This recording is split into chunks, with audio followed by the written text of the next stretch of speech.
আমার দেখা অনেকেই দিনের পথে আসার পর তার বিপদ আপদ আরো বেশি করে আসে, সমস্যা লেগেই থাকে। প্রশ্ন হলো, আল্লাহর পথে আসার পর বিপদ আপদ কেন বেড়ে যায়?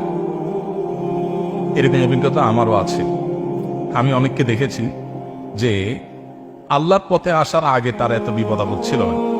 আমি অনেক ব্যবসায়ীকে ব্যক্তিগতভাবে চিনি, যে ব্যবসায়ী একটা সময় দেখা গেছে যে তার নামাজ কালাম পড়তো না, এত সমস্যা ছিল না, ব্যবসার দিনকাল ভালোই গেছে। এরপরে বলে, হুজুর যখনই আল্লাহর পথে আসলাম, তওবা করলাম, নামাজ পড়া ধরলাম, এখন দেখি একটার পর একটা বিপদ, ব্যবসা বাণিজ্যে আপনার অগ্রগতি নাই, তারপরে নানান সমস্যা তৈরি হচ্ছে। এগুলো কেন হয়? এটা আসলে অমূলক না। আমি আমার বাস্তব জীবনে অনেককে দেখেছি যে আল্লাহর পথে ফিরে এসেছেন, একটার পর একটা বাধা, আগের দিকটা ভালোই ছিল। এটাও মূলত আল্লাহ রাব্বুল আলামিনের পক্ষ থেকে পরীক্ষা হওয়ার সম্ভাবনা সবচেয়ে বেশি।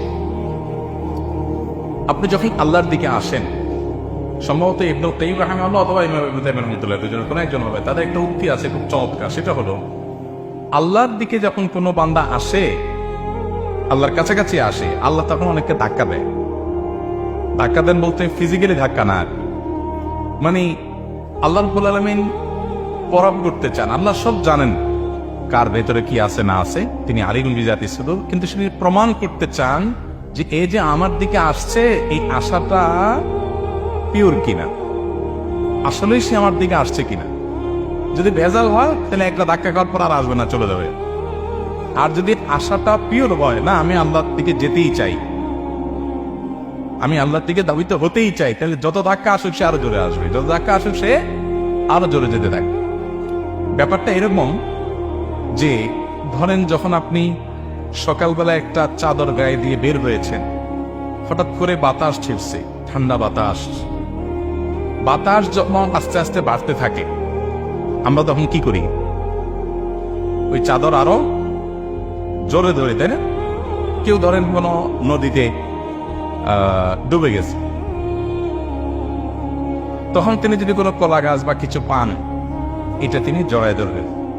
ঢেউ যদি বাড়তে থাকে, জোরে জোরে আসতে থাকে, তখন সে চিন্তা করবে যে এত কম যে ঢেউ ছিল এর মধ্যেই ধরে থাকতে পারতেছে না, এখন যে ঢেউ আসতেছে আরো জোরে, এটা তো থাকার প্রশ্নই ওঠে না, অতএব কলা গাছ ছেড়ে দিই। এটা করে কেউ? বরং কি করে, ঢেউয়ের মাত্রা যখন বাড়ে তার ধরাটা আরো শক্ত হয়। এটা দ্বারা বোঝা যাচ্ছে সে চাচ্ছে বাঁচতে, অর্থাৎ তার বাঁচার উদ্দেশ্যের ভিতরে কোনো খাত নাই। এটা ঢেউ যত বড় হয়, সে নিজেকে প্রমাণ করবে তত বেশি সুযোগ পায়। আল্লাহ সুবহানাহু ওয়া তাআলার দিকে যখন আপনি ধাবিত হবেন, আগে নামাজ কালাম পড়তেন না, আগে হালাল হারাম বাজ বিচার করতেন না, এখন দেখলেন যে এগুলা করার পর দেখলেন যে একটার পর একটা ঝামেলা, বিপদ বেটে বলে হচ্ছে না, অসমস্যা লেগেই আছে।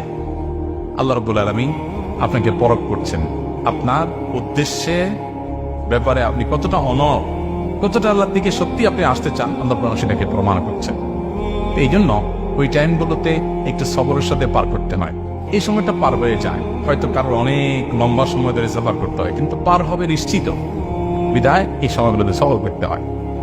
আল্লাহ নবীদের কথা যদি আপনি বলেন, তো সমস্ত নবীদেরকে দেখবেন যে নবী হওয়ার পরে তাদের জীবনে বিপদের আপনার ঘনঘটা শুরু হয়ে গেছে, ধেয়ে ধেয়ে বিপদ আসছে। ইউনুস আলাইহিসসালাম মানে নদীতে ফেলে দেওয়া হলো, তাকে মাছের পেটে চলে যেতে হয়েছে। আইয়ুব আলাইহিসসালাম রোগে পুরো শরীর শেষ হয়ে যাওয়ার উপক্রম হয়ে গেছে। ঈসা আলাইহিসসালাম জন্মের পর থেকে তার মাকে নিয়ে অভিযোগ, অপমান, মিথ্যা অপবাদ, এরপর তার বিরুদ্ধে ষড়যন্ত্র, শত্রুতা। আমাদের নবী সাল্লাল্লাহু আলাইহি ওয়াসাল্লাম জন্মের দুনিয়াতে আসার আগে থেকে মায়ের গর্ভে থাকতেই বাবা হারানো, এরপরে মা হারানো, জন্মের পর দাদা হারানো, চাচা হারানো, স্ত্রীকে হারানো, মানে একের পর অভিভাবকগুলো সব চলে যাওয়া, এরপরে মক্কাবাসীর বাধা, বিপত্তি, ষড়যন্ত্র, শত্রুতা। যত নবীদের জীবন দেখবেন সবগুলো এরকম। আদম আলাইহিসসালামকে দেখেন, আল্লাহ জান্নাতে দিলেন, একটু আরামায় এসেছিলেন, কিছুদিন যেতে না যেতেই ইবলিসি করে দিল বাইরে, অশান্তি শুরু হয়ে গেল। তাহলে বোঝা গেল যে আল্লাহর দিকে আসলে সে এ ধরনের পরিস্থিতির মুখোমুখি হওয়াটা অস্বাভাবিক না, এটা আল্লাহর পক্ষ থেকে পরীক্ষা। আল্লাহ বলেছেন,